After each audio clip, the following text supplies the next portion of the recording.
The Hudson River, 2 years ago. We had classified intelligence that a new type of metal gear was scheduled for transport.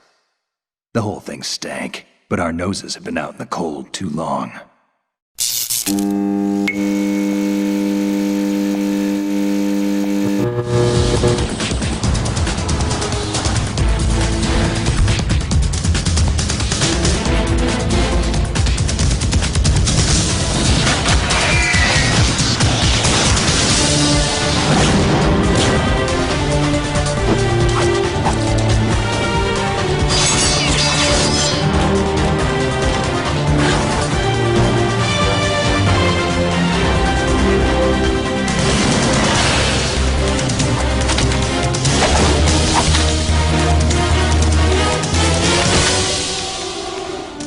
Give into fear, the darkness comes. Then he's all mine. It's been a long wait, Solid Snake. I didn't kill your father. Charades usually are humorous. Somebody more important. Anyway, they bring me luck.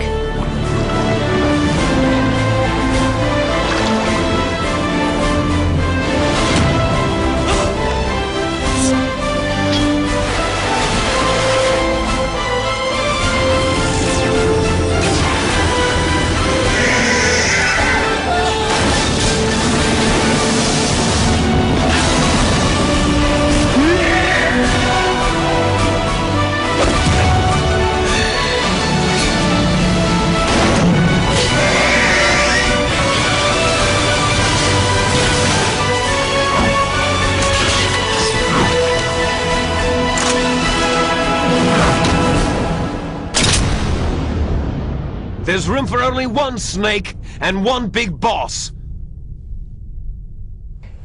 Looks like you were long overdue for retirement. How's it going, everyone, and welcome to another episode of the All-Time Gaming Series. I'm Steve Cravens. And I'm Andres Gallego AKA Galleghost. And today we got a very special treat for you. We're going to be talking about Hideo Kojima's Metal Gear Solid 2: Sons of Liberty, which was released in November of 2001 on the PlayStation 2. This is a video that we've wanted to do for a long time. We're finally getting around to it. We did a couple movie retrospectives in the past. This is one of those seminal PlayStation 2 games. I mean, when you think about PlayStation 2, there are a handful of titles that usually stick out to gamers, over the course of years that, really have stood the test of time. And this, in my opinion, if it's not top three, it's number one overall. That's just, that is how great this game is, and Metal Gear Solid 3, which we'll be doing at a later date, hopefully. But today is all about MGS2. Buddy, let me ask you, we can't talk about Metal Gear Solid 2 without talking about the demo disc that came out with Zone of the Enders in the summer of 2001. So let me go ahead and ask you, when you found out that we were getting a demo early, what was that first playthrough like, and did it hold up for the first 100 times you played it? Well, funny enough, I had actually played the demo for Zone of the Enders first, and then what ended up happening was I remember I was over in a GameStop over in Florida, mind you, and I saw, holy crap, all right, they're selling Zone of the Enders now, I might as well pick that up. Then a little type font on the very bottom was, includes demo for Metal Gear Solid 2. And then right then and there, that's when I knew I had to have that game. And so yeah, that first time playing that demo, just the level of hype that was surrounding a demo, it just, honestly, playing that demo for the first time really blew away any expectation I had for the game so far, because before that point I was playing Metal Gear Solid 1 over and over again, getting introduced to all the small little nuances that Kojima had added to the gameplay, which is the hanging mode, the first person as well too, and also just even the interrogations where you could sneak up behind people and you could stick them up. That was mind-blowing.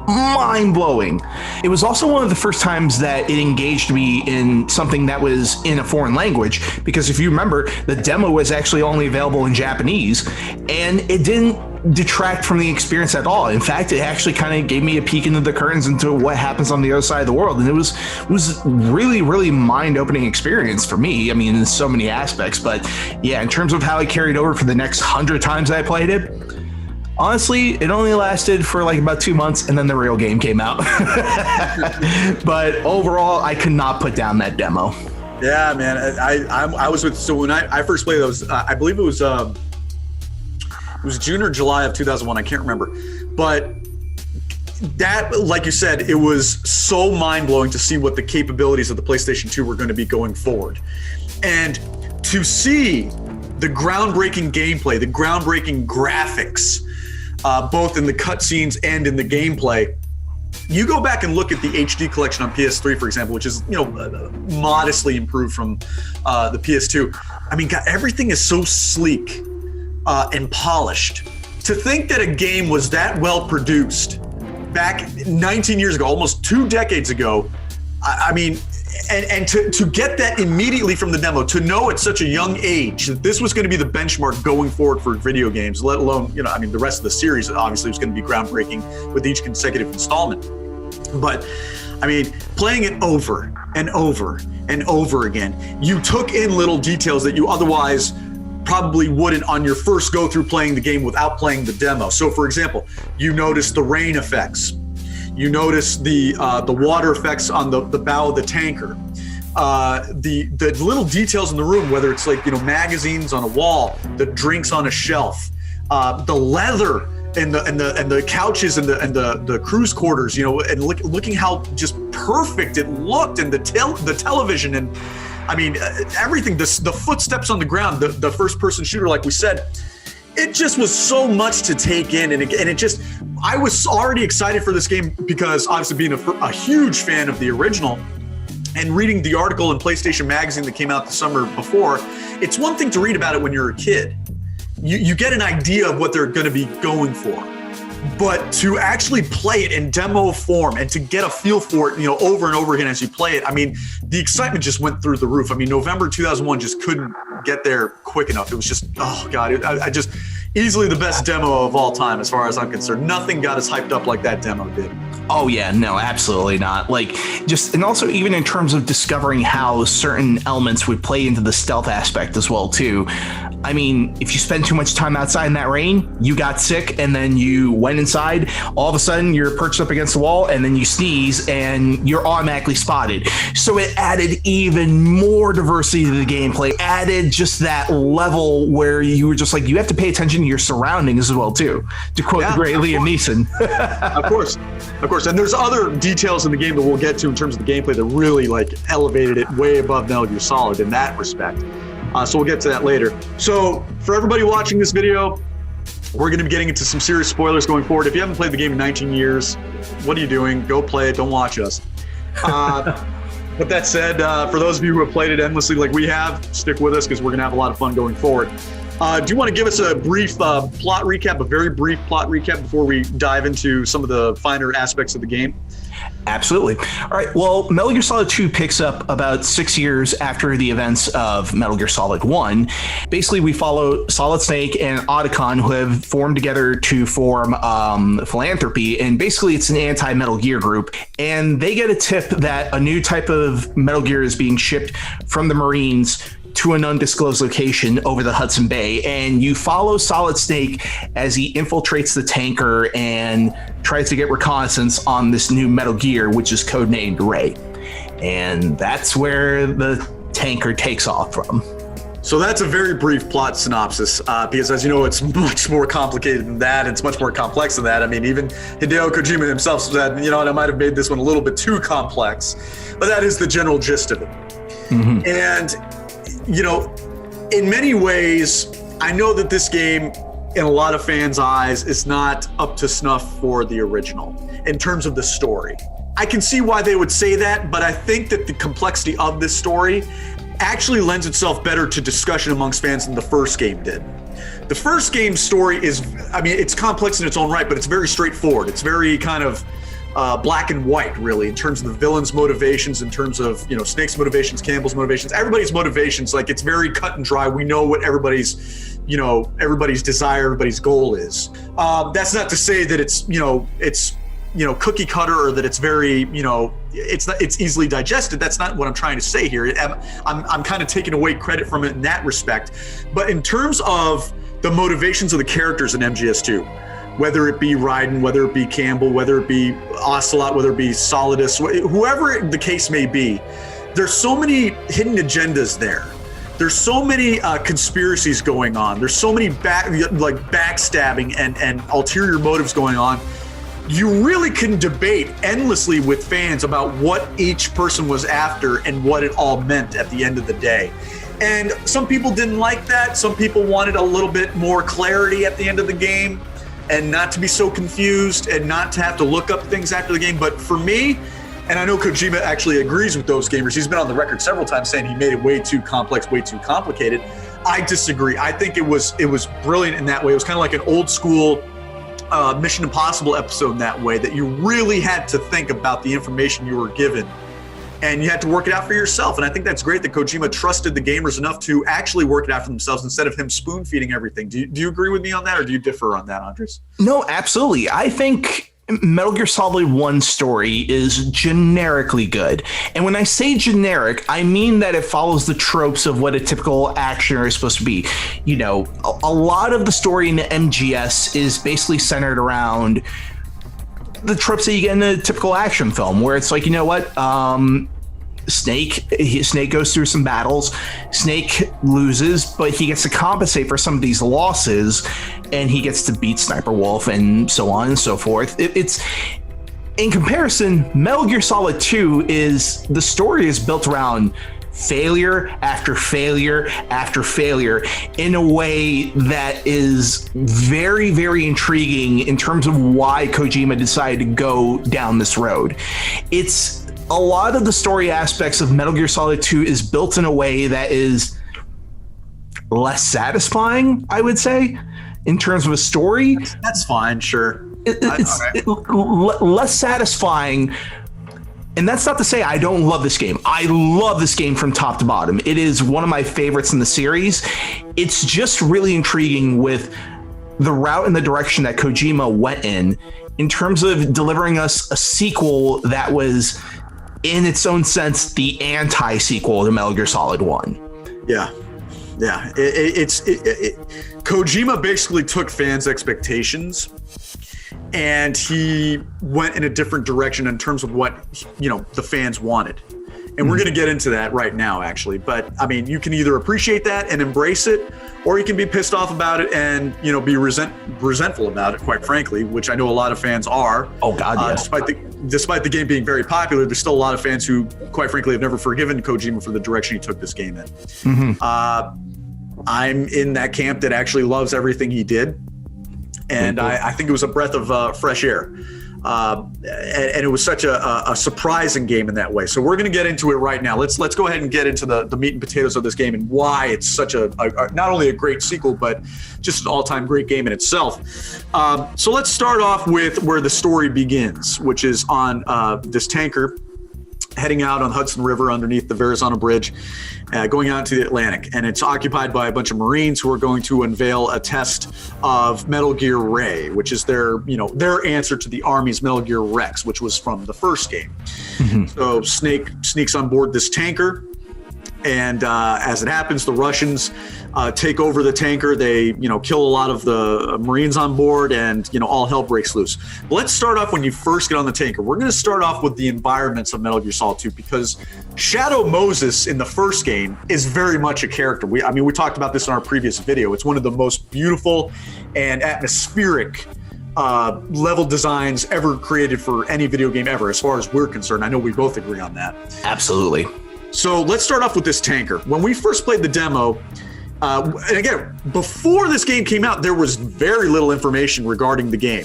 Mm-hmm. We had a couple trailers, but it was all with the tanker footage. So let's start with that tanker.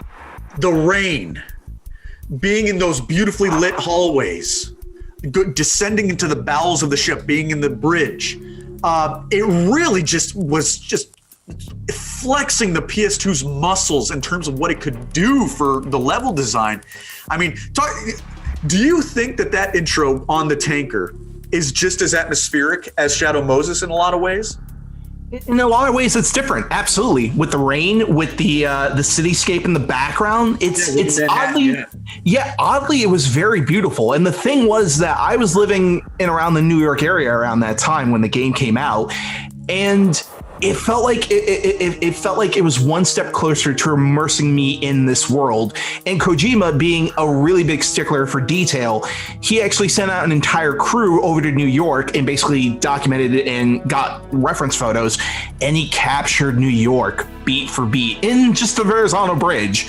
And I remember being shocked and seeing that, and just also even talking about the cinematic presentation, which we thought with the first game was really great to begin with. This one blew the doors wide open on this. Not only with the direction of the camera, but not only with the direction of the characters themselves, but also getting legendary music composer Harry Gregson Williams to compose the score. We had never even heard of something like that happening for a game.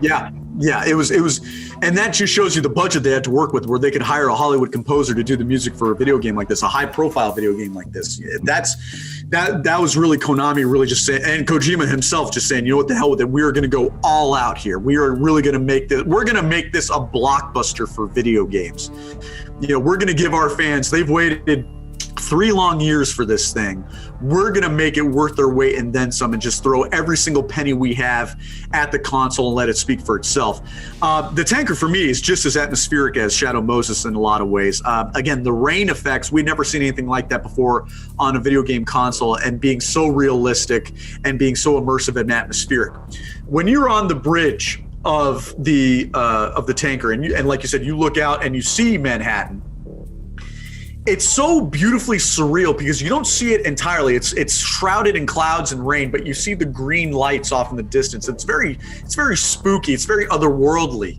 And yet that was a step into a different direction with the franchise, because Shadow Moses is not something that's all too familiar to gamers. We've never been to Shadow Moses. It doesn't exist. Whereas, you know, many of us has been to Manhattan, been to New York City. It lends a level of realism to the game, an immersion to it that we hadn't gotten in previous incarnations. Certainly on the Super Nintendo and with Metal Gear 2, et cetera, and so forth. Now, I think the tanker actually is one of the best aspects of any Metal Gear game ever, just in terms of that claustrophobia that eventually came with it too.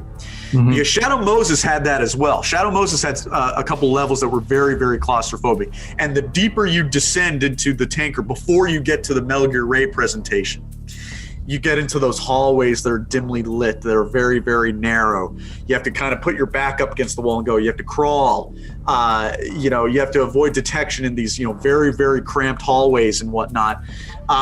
And yet the tanker itself is massive. So that was kind of an interesting polarization there. It's like you're on this massive, massive ship, and yet the interiors of it are very, very tiny and very, very claustrophobic. It was a great, great intro. Now, with the big shell, that's a different story. So let's talk about the big shell.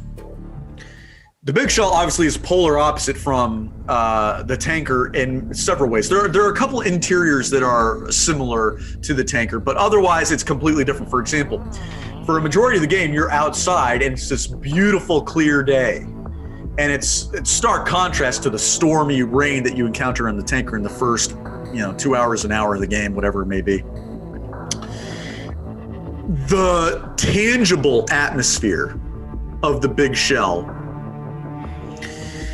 I mean, when you're outside, when you're going along the pathways in the big shell, and you're so high up and you can hear that breeze that Kojima puts in there, the sound of that wind from being so high up, you almost have to bundle up a little bit from like just how that game kind of makes you feel a little chill, with that wind coming up, and you're going in the interiors, and it's not quite as cramped as the tanker is, but it's still very much, there's not many windows, there's different floors to every I guess you could call it every shell, I guess we'll say. What were your thoughts on the big shell? Because that's basically the home for a majority of the rest of the game before we get to, I guess we get to Arsenal Gear. I was going to save it for later, but yeah, we get to Arsenal Gear down the line. But what did you think about the big shell compares to the tanker compared to Shadow Moses? I thought the big shell was a completely different flavor that lent itself to a lot of the gameplay boosts that we got, which is the hanging mode, which is You know, we got used to the dark atmospheres. The roll, like the cartwheels that you have. Yes, there you go. Like we got used to the dark atmospheres in the first segment of the game, and also even with the first game itself. Yes. I thought this was a great way to sort of break up that monotony and sort of just have you as a player feel like, even though you're dead center in the middle of the Hudson Bay, you are probably as far away from any help as you could possibly get by that point. So I thought it was a really great contrast, and I thought it was a really great style to add to this game as well too. And then also on top of that, with the fact that this thing is, I mean, as you said, you kind of feel like you need to bundle up. The other thing I need to feel in this game is every time when I'm stepping outside, it felt like you could smell the ocean. Like you could smell what that environment was like with all the seagulls and all that other stuff. And that's a really big just props to Kojima for being able to put that atmosphere in your fingertips and immerse you in that world. And the thing is that I think the Big Shell, while it shares a lot of similarities with Shadow Moses, that's all very intentional, but there's certain moments where it does feel like its own thing, like the vamp sequence. When you automatically go into there, that feels like its own separate thing entirely. And just even the Fat Man boss battle. I mean, there's so many different flavors here and there that give the Big Shell its own identity. And you know, going into a little bit of the spoilers, when a part of Shell B gets blown up, and then you have to swim underwater, that's a particularly terrifying sequence as well too. And the level of detail that Kojima puts in that is mind-blowing. And so the Big Shell for me, in terms of comparing it to the tanker and in terms of comparing it to Shadow Moses, completely different, but it was a welcome breath of fresh air in a sense, I would say. Oh, yeah, 100%. I mean, you look at, first of all, the mechanics of the game changed. Obviously, there's been some improvements over the controls of the PlayStation 2 afforded gamers and afforded director like Kojima. But you look at the boss fights. You mentioned the Fat Man boss fight. So different from anything we had ever gotten before in Metal Gear Solid. And it's such a brilliant contrast to Shadow Moses and the Tanker. Despite it being similar in certain interiors, like you mentioned, the variety in the boss fights that it provides you, and the variety of the interiors, no one shell is the same in terms of what you're going to find. Mm-hmm. It made everything completely fresh. Even with the Shadow Moses homages or similarities, it's still done in a very new way. It's not rendered the same. It's not, colored the same. It's not, it's got the overall same vibe to it, but also takes on its own personality. It's very bright. Yeah, I mean, it's very bright, very colorful. Mm-hmm. And it presented a different mindset to the gamer when they played it, which I loved, because you do have the similarities to Shadow Moses, but then you also have the uniqueness of the Big Shell that kind of made it its own and made it its own memorable world, memorable environment in the Metal Gear Solid franchise. So yeah, I love the Big Shell, big time. Plus it also made the stealth element a little more difficult as well too, because I can't tell you how many times while we were playing the game, all you just heard was, "Huh? Who's there?" And because of the fact that you're in broad daylight, people can see you from far away. It's not like the blue cone is your savior. It makes the game a little harder, and it also makes it a little more strategically based, if that makes any sense, where in terms of where you're going to hide, and in terms of how you use your environment to that as well too, in terms of also even shooting out lights, in terms of even shooting out props in the background. Yeah, sentry gunners. Yeah, for sure. No, yeah, 100%. You nailed it right on the head. I mean, we mentioned it in the first game. It's called tactical espionage action. And this took the espionage to another level, the tactical espionage to another level, and took the action to another level. Mm-hmm. So yeah, this game is, MGS2 is a vast improvement to the first game in many ways. Graphics, obviously, gameplay, obviously. Story we've already talked about, so that's debatable. But let's move on to the characters. Let's start off with Solid Snake. Okay. So we are very familiar with Snake from MGS1. Is the Snake in MGS2, do you find him to be a natural continuation of the Snake in MGS1? Or is he a much more jaded version of Snake? And that's saying something. Is he a more jaded version of Snake? Is he a more identifiable version of Snake, relatable version of Snake? What do you think about Solid Snake in this game compared to the first game?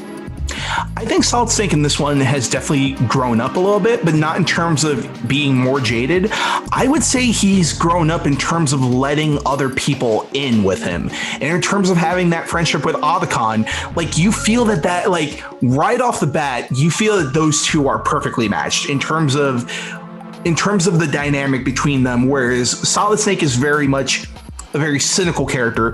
Otacon is more the hopeful character, and as we discussed in the previous game, just the level of hope that Otacon brings to Snake, it feeds off of one another, and you can definitely tell that, especially what happens halfway through, not getting into too many spoilers, but in terms of how we left Solid Snake in the previous game, where Otacon was the one, if you got the Otacon ending, Otacon was the one that was bringing up Snake and was trying to encourage him to keep going and to keep living life.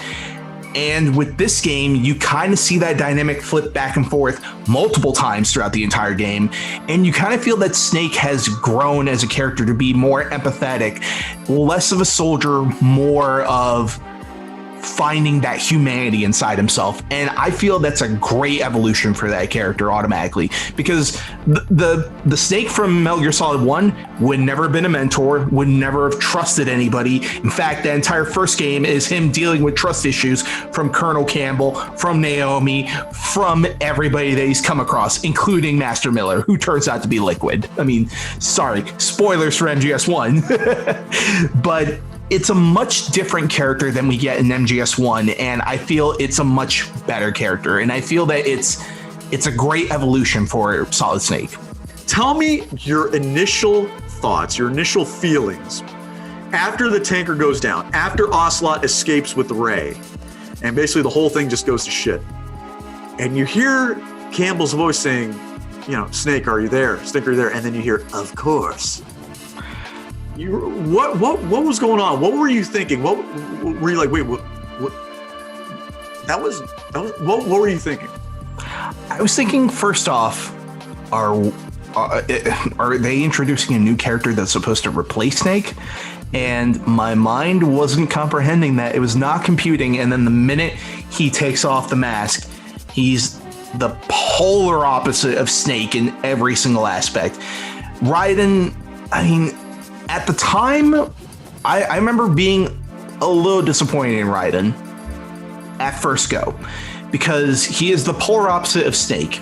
You know, he's young, he's not the grizzled war veteran that Solid Snake is. He doesn't have as much grit to him. He also is unsure of himself. He's questioning himself in every single other moment in the game. And also, he's not experienced at all. Like, he's totally talking about the fact of like, well, I've had extensive training in VR and also stuff. And you're like, oh man, this guy is not nearly as cool as Snake. But in that sense, that is kind of the genius of that character to a certain extent, which we'll get into. I agree with you. I agree with you 1,000%. Yeah. So at first it was a sense of just a little bit of disappointment that we weren't playing a Snake, but later on, I tuned into the frequency, for lack of a better word, and just ended up really enjoying Raiden for who he was, and still didn't keep me from not playing that game over and over and over and over again. And that is a massive leap of faith on Kojima's part. And I think it's a leap that I know a lot of people were very disappointed in, but looking at where the franchise went to, especially in 4, we're all thankful to have Raiden in some way, shape, or form. So personally, at the time, a little disappointed, grew to love him. So for me, when I played the game for the first time, I was 12 years old, and obviously as a 12-year-old, you're very naive, you're very innocent in the ways of the world and whatnot, and you're very, you feel like you're discovering things as you go. I mean, essentially, even at this stage in our lives, we're still discovering things as we go, but more so when you're a kid. And playing that game at such a young age, I was surprised when Raiden first came in. I was like, okay, I don't think this is going to last all the way. I really think this is just going to be a temporary thing. We're going to be able to play as Snake again eventually down the line. And it didn't come. However, I was not angry about this. I went along with it. And even on my first playthrough, I actually identified more with Raiden than I ever did with Snake. Snake I identified with as I got older. Because that's what Snake is. He's an older grizzled vet, like you said. But Raiden is so young and he's so inexperienced at what he's doing. I immediately identified with him, and I identified with him kind of being in over his head, kind of being the lab rat, if you will, like just being stunned at everything. Because Raiden is very much us as the gamers, us as the audience playing this game. We're discovering everything at the same time he is. We're putting the pieces together ourselves. Whenever he gets a piece of information, whether it's true or disinformation, we go along with it just like he does. And I think that was a brilliant touch by Kojima. Instead of giving you Snake, which, let's face it, like, quite frankly, as awesome as Snake is, there's not that many of us that can relate to him on that level, because hopefully most people who play the game have not been through nearly the same amount of shit that Snake has. But with Raiden, especially the younger gamers, like myself, like you, we automatically can relate to him. Even if you didn't appreciate, Kojima making him the playable character going forward, as the story progressed, as the stakes got higher, as you started to play longer with him and go through more things as him and start to discover more things about his past as a child soldier and whatnot, the empathy was there. And the relatability was there to kind of be out of your depth and not really know what the hell is going on, but still trudging forward anyway. So I love that relatability that I had with Raiden, and I'll never forget that. That was probably only the second time that I played video games as a kid where I could relate to a character or really feel empathy with that character. The other one being Aerith in Final Fantasy VII. Man.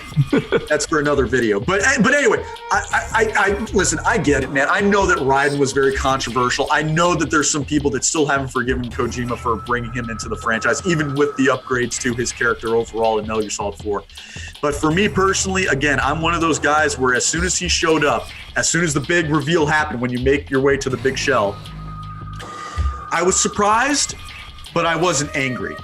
No. And then even so, when the mystery, the confusion starts coming in, when Snake does show up as Iroquois Pliskin, and you're like, what the hell? Like, and that's the genius of it, is that you can never trust Kojima. It's like, well, what? Iroquois Pliskin, but that's... Yeah. Okay, I'll go along with it, and so he's there. It's not like the game doesn't have him. I mean, obviously, you can't play as him, and I know Kojima corrected this with Metal Gear Solid Substance that came out, whatever it was, a year later or something. Yeah, it was about a year later. All the same, man, I looking back on it, it was such a bold move, and it was, he risked a lot with his fan base when he did that, and he paid the price for it. But I'm glad that he did it, because I really enjoy the character of Raiden, even though he's not Solid Snake, and I enjoyed playing as him. Still enjoyed playing with him. We played it as recently as a couple of years ago, and I still very much enjoyed playing as him and going on the journey with him, so. Yeah, I mean, I think the ultimate thing with Raiden was, as much as I kind of missed playing as Solid Snake, it didn't make me, for lack of a better word, it didn't make me crave Solid Snake, if that makes any sense. And never did I go through this entire experience and go, man, I wish it was Solid Snake instead. It was like, you know what? This feels succinctly like Raiden's story. And I think if you had inserted Solid Snake into this Big Shell chapter, I don't think it would have worked nearly as well, because there's not nearly as much depth. And also with the direction that Kojima goes in, this particular story, and also Raiden in particular, plays into the fact that this game is about the player being played, for lack of a better word. It's also about the thematic. That's exactly what it is. That's exactly what it is. Yes. Yeah, and there's so many times where all of a sudden, like, Otacon starts talking to Raiden, and then Raiden goes, so this Colonel Campbell person that you've been talking to, have you ever met him before? Like as you're saying, you're taking all your information from Campbell and you're relying and trusting heavily on Campbell, and then all of a sudden Ryan just goes, actually, I've never met him in my entire life. The only experience I've ever had with him is via these Kodak calls. And then the game even takes that step forward, and it has Colonel Campbell calling you up and saying, Raiden, turn the game off now. Don't you think you've been sitting in front of this TV screen for too long? And you're like, and I remember clearly as a kid playing that game on a Saturday night, and it was like 1 or 2 in the morning, and like I remember running on fumes at that point, and then all of a sudden the game starting to break the fourth wall and address you as the player. That was particularly an eerie moment for me, and I thought Kojima had stepped it up to another notch, and by using the character of Raiden as a cipher for all of us to basically just be like, yeah, guys, it's a game. It's a game, guys. So just another aspect of Raiden that I think is so interesting that lends to the psychology of how I and a lot of other gamers perceived it, I think. If Solid Snake was not in the game at all for the rest of the game, in no way, shape, or form, I can understand why people would be so upset. I really do. Because we love Metal Gear Solid for a number of different reasons, whether it be the amazing story, the boss fights, whatever. But ultimately, we love playing and experiencing Solid Snake voiced by David Hayter. That's what we love. But here's the other way you got to look at it. In many ways, playing as Raiden and then being with Snake, working with Snake, was almost like us going on an adventure with one of our heroes. It was kind of like us being on an adventure with Indiana Jones. Yeah. Or James Bond. Like that's what I equate it to. It's like, okay, we're not playing as this person. We're like a sidekick to this person, which is a very cool experience. It's different, obviously. It's totally different, but it's equally as cool as far as I'm concerned. It was a breath of fresh air. Like I mentioned earlier, the whole game was a breath of fresh air in terms of the story. But from that perspective, playing as a character other than Snake for a majority of it, but going on the journey with Snake, working with him, I loved that. That was great. It was really, really, interesting. Instead of just going the route of, we're just going to let you play as Snake the entire game. No. We're going to let you play alongside him. And he's going to be a mentor to you. And a mentor. And a calming presence in a very chaotic situation. Mm-hmm. I think it's brilliant. I mean, again, it's one of those things where I know a lot of people can, say, okay, that's all fine and good, all said. I still want to play as Snake. We'll never be able to change those people's opinions. You've made up your mind. But for those of us that appreciate that was a great way to play the game. And also for any one of those people that like have the big disappointment with this game. I mean, I think the ultimate thing I can take away from this is I think people just need to have a better sense of humor, like Kojima. well, Kojima's a different kind of dude. So not everybody's going to have a sense of humor like that, unfortunately. But yeah, I agree with you 100%. Like you said, it's just a game. So what did you think about Otacon and EE's relationship? Because I'll be the first one to admit I didn't like the backstory that Kojima gave for Otacon and EE's fractured relationship. For those of you who play the game, you know exactly what we're talking about. It's fucking weird. So let me, but that said, the backstory is weird. And yet the relationship between the two, the dynamic between Otacon and EE is very touching, very moving, I think, because Otacon, despite the information we get about him, what he had done in his past, he is one of the most likable characters in the entire Metal Gear saga. Again, the same way I was talking about Raiden being very identifiable and very empathetic and very relatable. You feel that way for Otacon, not only in this game, but in the first game as well, because, he's not, a warrior. He's not a combatant, a military strategist, an assassin. He's just a scientist, a pacifist scientist as well. So what did you think about Otacon in this game? Because he has a much larger role in the game. And what did you think about the introduction of his sister and her ultimate fate in the game and what that means for him? Give me your thoughts overall on the two of them, and more specifically Otacon in the game. Well, in terms of my thoughts with Otacon and himself, they definitely upped his role a lot more, and they made him more of an active character in this story, which is, I feel, a great way to take him. but they also showed you exactly how he's grown as a character, and also in certain ways kind of breaking down that whole image that you have of Otacon, because in the first game it kind of feels like he does have some of his stuff together and emotionally in terms of what's going on, but then you start to see the flaws and the cracks in MGS2 where it's like, oh no, he just, like, you get one backstory where it's like, oh, he abandoned his family. You're like, Otacon? Really? He would? And then as you go along, you start to discover a little more of that complicated relationship. And then it gives them a little more to do. I mean, questionable in terms of where they go with it in certain points, but the overall end result, I think, is fantastic for Otacon's character, in my personal opinion. No, I agree. But with EE in particular, I thought that was a great dynamic between the two, because you could sense that they definitely did have a love and the empathy for one another, and that, you know, conceivably you could believe that these two grow up together, and you can sort of feel the disdain in EE by the fact that her brother just up and abandoned her, and you don't know why that happened. And it's a very interesting dynamic. And then also, the minute you're introduced to EE, you automatically, without a doubt, know that it's Otacon's sister, because of the fact that, oh, she's a scientist, and then also at the moment of danger, she does piss herself. So it's kind of Kojima inserting his sense of humor into that moment where it's like, oh, well, like brother, like sister, right? No, listen, I agree with you. You pretty much nailed it. They gave his character a lot more meat on the bone, and a lot more complexity. That seems to be the theme of MGS2, is complexity, not just in the story, but in the characters and their backgrounds for everybody. Well, let's. There's plenty of other characters that we can talk about. We could talk about Rose. We won't. We could talk about Stillman, who's also very, very complicated backstory with him. Mm-hmm. But let's get to the members of Dead Cell.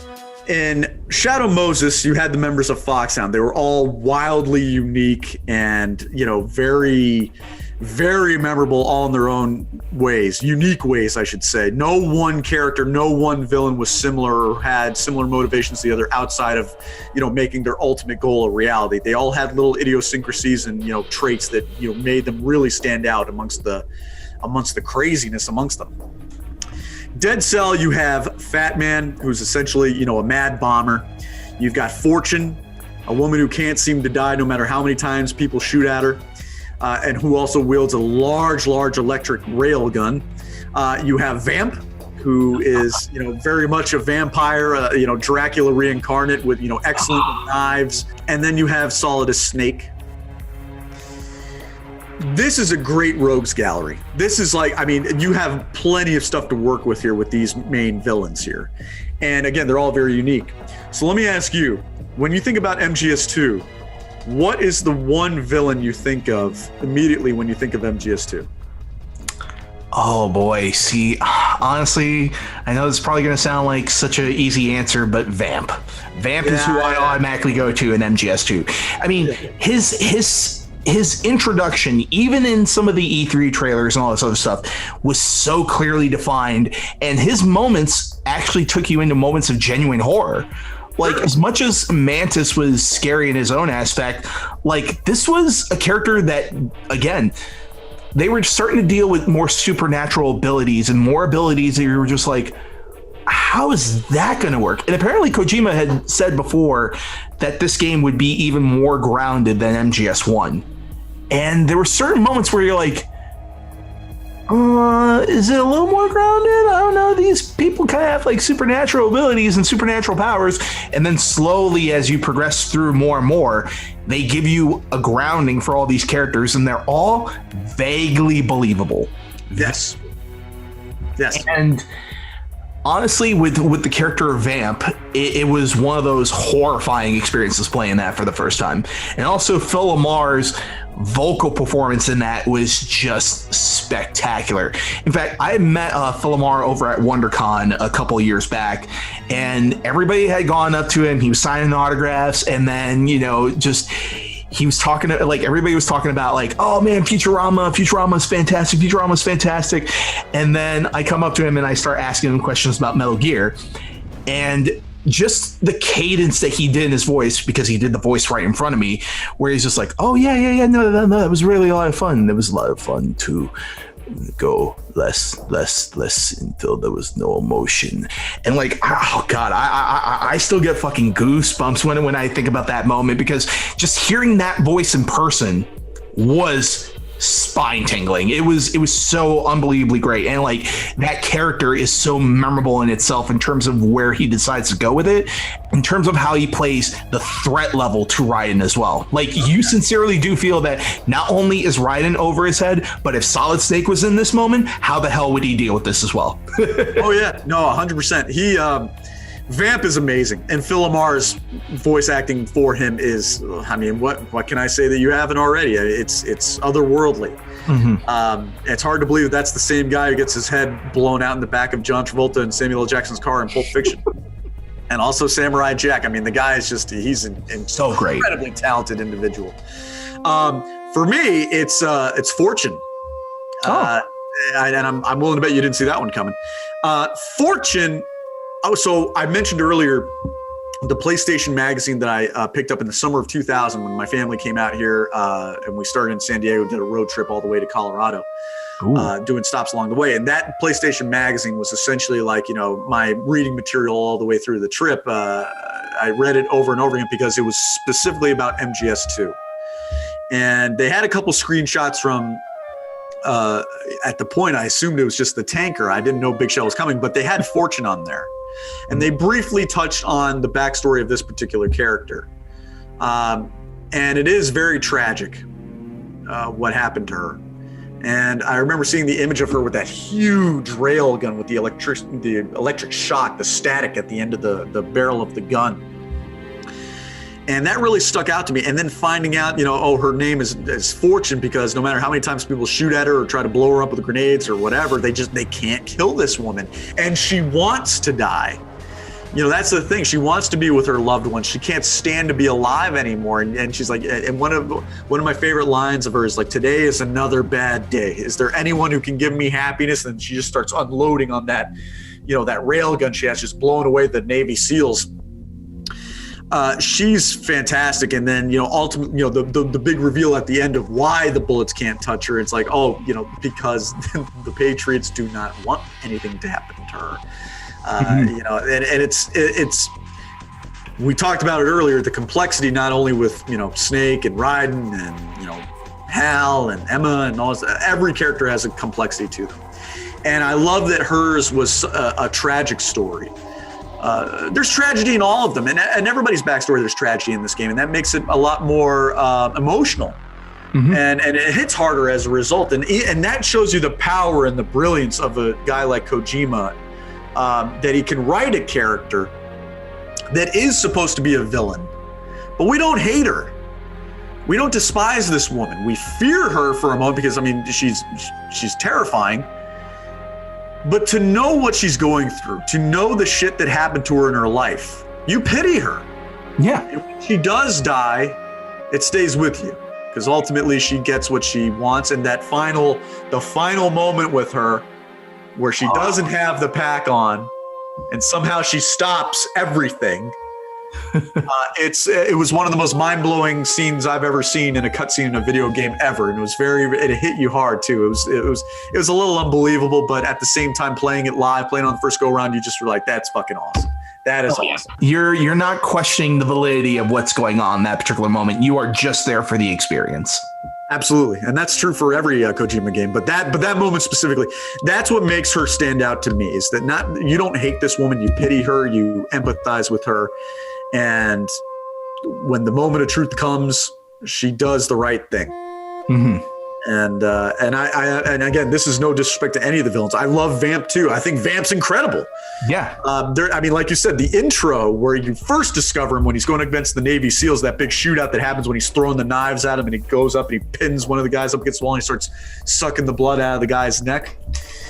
We've never seen superstition in a Metal Gear Solid game before. I mean, obviously we had, you know, Psycho Mantis, and that was a little kind of spooky and a little kind of, you know, otherworldly in its own way. But Vamp was the first time that Kojima really started to go, hardcore into the otherworldly aspect of his villains. But again, Fortune for me is the one. Now, let's talk about the boss fights, because we always have a great time talking about this. Yeah. When you think about MGS2, you think about a couple of great boss fights. What is your all-time MGS2 boss fight? My all-time favorite MGS2 boss fight, I mean, for me, has to be Fat Man. Yeah. Has to be Fat Man, tied very closely with the Harrier, I would say. Oh, yeah. Both of them are really good. Both of them really good, but also for me, in terms of the Fat Man boss battle, it touches on just a level of strategy with something like that, and then also it kind of goes into the sense of humor that Kojima has with the moment as well too. It's a big guy wearing roller skates, running back and forth, and just the strategic nature of trying to get those roller skates so he trips. It's kind of hilarious, but also at the same time too, pretty difficult when you really think about it. And also it really does use the first person view mode to a T, where the guy's wearing a full suit that's supposed to be protection against explosives. You're not going to be able to shoot him. You need to shoot him in the head or in the skates, and that added another level of strategy to the game that I thought was incredible.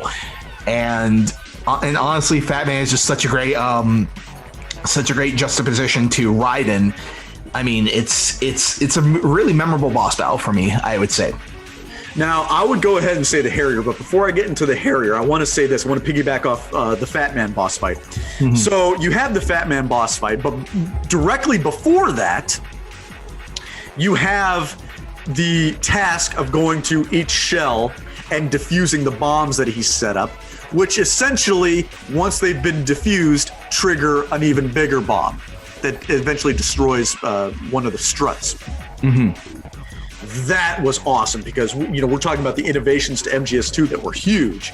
Obviously the big one is the first person vantage point. That's obviously in Metal Gear Solid 1 you could only activate it when you were crawling in the vent ducts. But here you had it for anything, whether you were hiding under something, whether you were in the vent ducts, whether you were aiming your gun at different things, whatever the case may be, using your binocular, whatever. So that was really when it came.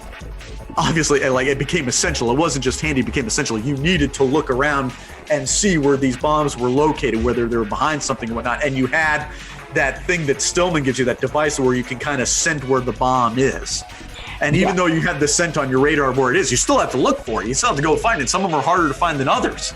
Oh yeah, no, I remember that one taking a lot of time for me the first time, because again, it's not like it's like, oh, it's a small area. It's like, oh, look, it's that giant area. I mean, it's better than nothing, but you gotta look for it. Better than nothing, but I mean, you still gotta find it. And in some of the most obscure places, like above a mirror in the men's bathroom. Yeah. Underneath the submersible when you first arrive, you have to go into the water. You have to dive into the water to take it out. So it's like, oh man. So for a while there, you're probably thinking, like, how am I supposed to get to this? I can't get. Oh god, I gotta get to the water and go, and then use the first person. You gotta crawl underneath a couple gratings to get to one that's like really tucked away back in there. You gotta lift open some ducts to get. I mean, it was just, it was anxiety inducing, because obviously you had the timer going down. But it was also a lot of fun. It was kind of like it was like a really high pressure, Easter egg hunt situation where you had to go find, that's what it was. Yeah, and it was kind of a fun little race too, because Iroquois Pliskin is Snake, so it's kind of like at the same time, you guys are both defusing different bombs and different struts, and then he's like, well, I've already got 5 down. How many are you down? 1. I'm like, oh god. Even when you're playing with Snake, he's still a little better than you in certain points. Yeah. He's the mentor. He's the mentor here, so he should be higher. But you feel so like useless. You're just like, oh my god, like you're 5. But that was great. I love it, and it's not part of the boss fight per se, but I consider that the segue into the boss fight, if that makes sense. You know what I mean? Like it is kind of part of that boss fight. Going back to the Harrier is my all-time favorite for a couple reasons. One, it's reminiscent of the Hind D fight from the original game.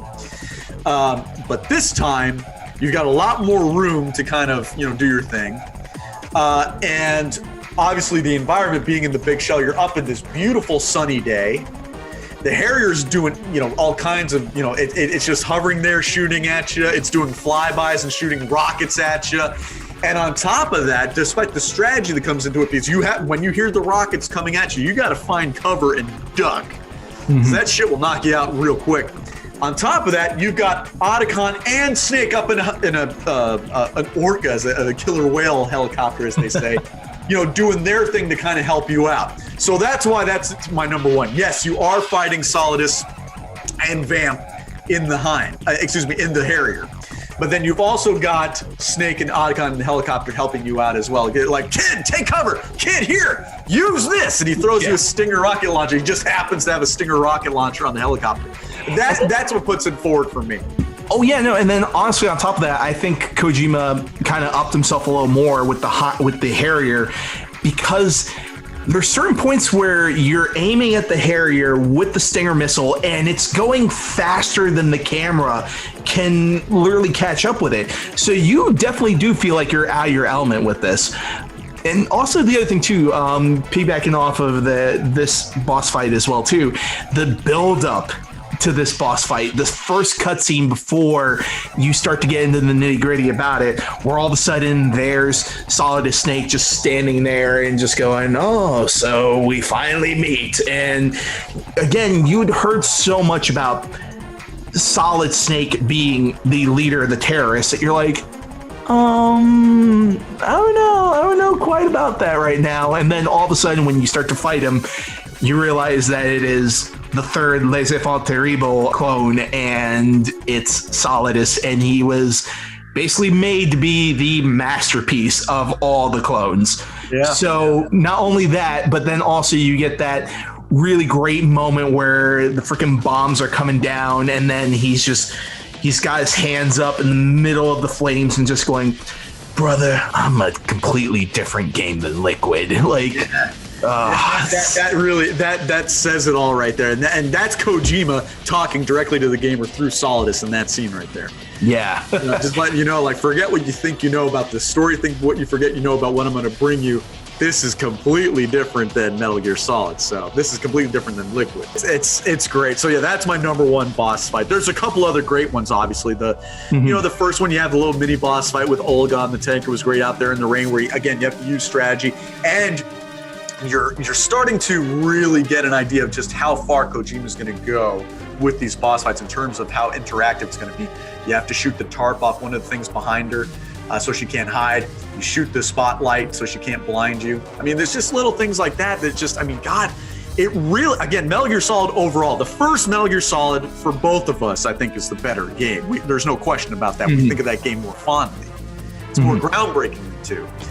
In terms of graphics, in terms of gameplay, in terms of the boss fights, my God, I mean, Kojima just really I mean, the term game changer is used a lot.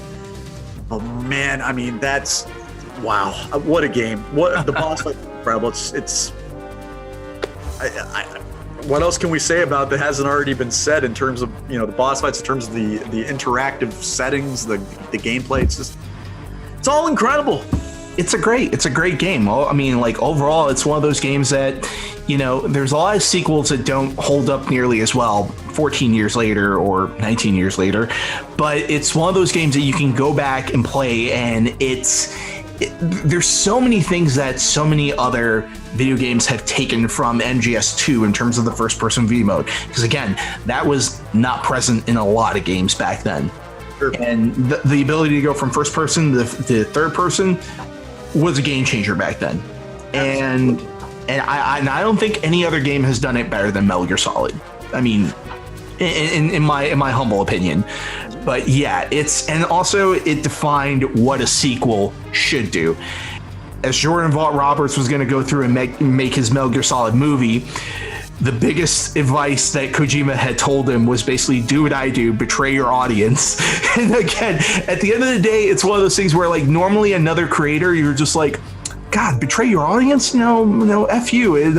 But the thing is, I think what Kojima is tapping into at that point is giving us something that the audience is not expecting, but giving us something that we would want. Yeah, like, sure. That's a good way to say it, for sure.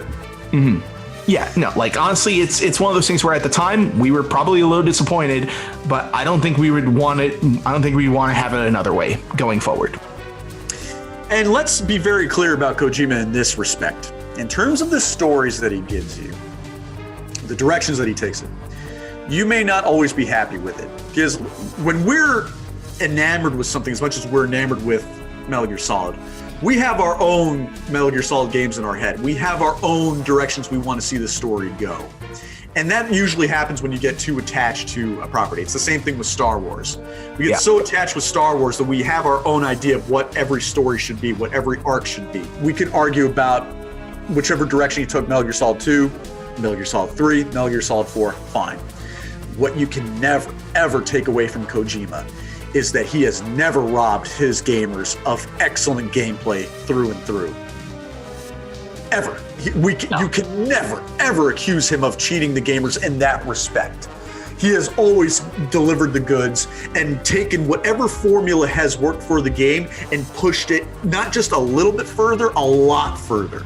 To the point where, quite frankly, I think the shortest gap between games is MGS3 and MGS2, simply because they both came out on the PlayStation 2. So there wasn't a whole lot of, there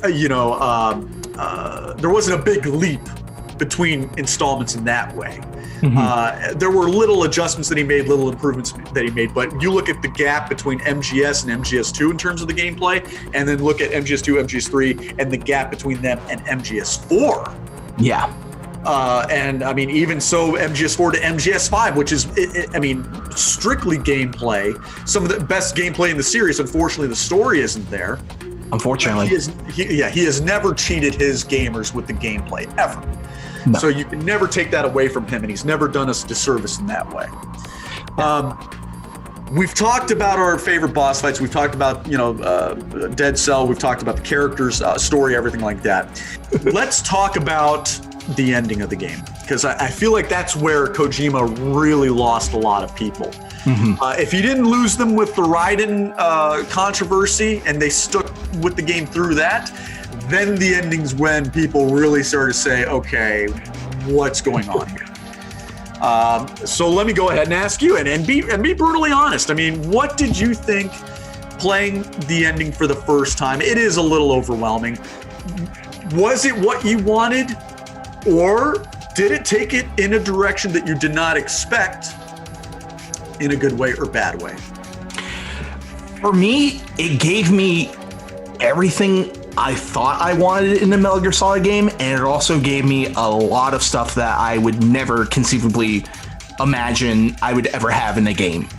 And to be more specific on it, it took you into very philosophical levels in terms of what the thematic of the story is, in terms of, not being controlled by your genes, in terms of not being controlled by what other people dictate you should be, and kind of giving you a really great message of hope in the end of the game. But also, on top of that, giving you just a ridiculous Metal Gear Ray boss fight where you're fighting legions upon legions upon legions of Rays being thrown at you, and you're just like, wow, how am I even going to go through this? And then also taking the scale of that game from something as big as that to something as small and intimate as a father and a son going head to head, and basically one side is evil and one side is good, and really kind of giving us a much more intimate boss fight for that final battle. But also in terms of not giving us something that you shoot and point, but also giving us a traditional, for lack of a better word, a samurai boss battle where it's all swords. It was different. Yeah, absolutely. It was different. It was not something that I would immediately think was a Metal Gear Solid ending. But in terms of blindsiding us with giving us a much more intimate setting and a much more intimate finale, and also a thought-provoking finale in terms of what it means to be human and what it means to be controlled by everything around you. And also the moment that kind of blew me away as well too was finding the dog tags. Yes. And it was Kojima's moment where he was not only addressing that this is a game, but he's addressing you as a player. He's addressing you, he's speaking to you directly, and he's basically saying, guys, take your emotional temperature, and guys, go out there and make something of yourself. And again, for an action game, to throw that bit in there, that's unprecedented at that point in time. And again, I remember finishing MGS2 and just thinking to myself, wow, that was an amazing experience. Yeah. And I can't wait to play through it again. And I ended up playing through that entire game all summer. So yeah. So Metal Gear Solid 2, I mean, you say that about every Metal Gear Solid, I think, except for 5, where it's like you can't wait to play it again. Mm-hmm. For me, I mean, the ending was just such, information overload. You know what I mean? Because there's so many revelations going on, so many like light bulb moments going on. It's almost too much to take in. It's just you're thinking about so many different things going on. There's literally a new reveal every 2 minutes about hidden agendas and conspiracies and this, that, and the other thing. It was so provocative. Again, as a 12-year-old playing this, it was just too damn much. Obviously, as I've gotten older, I've learned to appreciate it a lot more because my mind is not going, 10,000 different ways at once. I can focus on the frickin' thing and just, listen to what Kojima's telling me. Mm-hmm. And I guess you could say that it works like that after the first gameplay. Because usually when you play something the first time, same thing when you watch a movie that's very complex and you need to watch it again to catch on things you missed. It's the same thing with the ending of MGS2. Yeah. But let me pose this to you real quick. And this is the Kojima at his best in terms of being a provocateur. The whole game, you're learning about the Patriots. The Lalelulelu. Which I thought was a glitch at first. Yeah, right. Think about what Kojima's telling us. None of our elections are decided by its people. It's all decided by a handful of people, or so we thought. A handful of people that basically determine everything. The stock market, wars, elections, famine, upheaval. They control the world. Everything that happens in the world. He's essentially saying, especially in the year 2001, obviously the game was in development before 9/11. Yeah. The free world is ruled by a bunch of terrorists. Mm-hmm. Ultimately, we learn the truth about the Patriots at the very, very, very end of the game after the credits. Up to that point in the story. But think about what he's saying by that. Think about it. You think you're a free world. You think you're a free society. You're not free from anything. You don't have the freedom of choice to do anything. Everything in your life, everything in your world has been predetermined and has been scheduled to happen. Mm-hmm.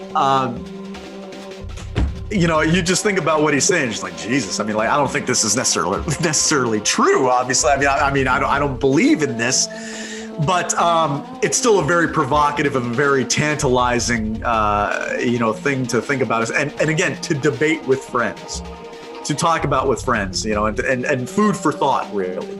Yeah, no, absolutely. Like, that's one of the reasons why playing this game was such a mind-opening experience for me, because if for the first time, it made me question, as a 12-year-old kid playing this game for the first time, it made me question, what is this TV trying to tell me? What is this TV presenting to me? And what kind of ideas is it trying to get into me right now? Like, in terms of messing with the player, in terms of all the GW stuff where Colonel Campbell is glitching up and he's telling you all this really weird information, and then the inside Arsenal gear, the video of the woman popping up on the very top right, like, you're just like, what is going on? And then also during the boss fights where the game over screen pops up and you're still playing. He loves to fuck with his gamers, man. He loves playing the players, as you said. Absolutely. And it's one of those things where it got me thinking at a young age, what is sort of the manipulation that's going on around you? Not necessarily to the extent where the Patriots is going on, but it presents that idea that in some way, shape, or form, we are all being controlled in some way, shape, or form by our environment, in terms of what we're being showed, in terms of what is censored out there, in terms of what the news is telling you, in terms of what Twitter is telling you, what any bit of information in some way, shape, or form can be compromised. And it was one of those really heady themes where, again, you're talking about it's information overload, especially when you're trying to find out, oh wait, this S3 project is a Solid Snake simulation, which you are playing right now. Gamer, you are playing a Solid Snake simulation. So it's just one of those things where, again, just trying to fit all that and trying to compose that into a game. I mean, again, you have to praise Kojima on being able to find a fine line with that. I couldn't have said it better myself. I mean, the amount of chances this guy took, and I mean, are innumerable to even talk about.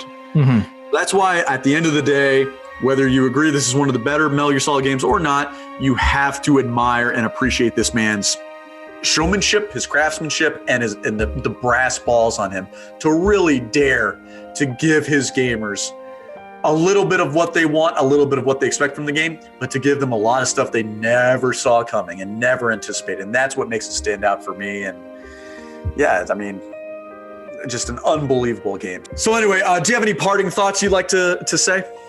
I would say for anybody that really enjoyed Metal Gear Solid 1, go seek out Metal Gear Solid 2, because it is an achievement in so many ways. And it leads the series down a path that gets even better with time. And also going into MGS3 and MGS4, it makes MGS2 so much better when you go back in. And again, it's not only just a great game, I think it's a great achievement in gaming in general. 100%, man. Couldn't agree more. And you know, it's funny, at the end of the game, the subtitle Sons of Liberty takes on a whole new meaning. Yeah. So yeah, I agree with you. Straight up masterpiece. One of the best games of PS2, if not the best game of PS2. I mean, it's debatable, but I mean, it's top 3 at least. Can't say any more about it than we already have. And also just one of the best sequels of all time too. Yeah, easily. I mean, that could be another video we do in the distant future where we break down the greatest sequels for video games, but this game would undoubtedly be on there. I mean, top 5, top 3, who knows where it would end up. We'd have to really think about it, but anyways, Metal Gear Solid 2, Sons of Liberty, PS2, Hideo Kojima's second masterpiece. That's Andres Gallego AKA Galleghost. I'm Steve Cravens. This has been the All Time Gaming Series. Thanks for checking us out. Hope you enjoyed. We'll catch you next time. Take care, guys. By the way, what is that?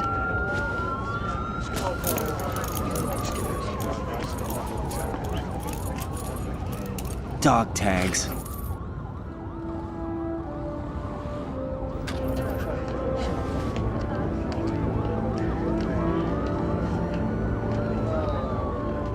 Anyone you know?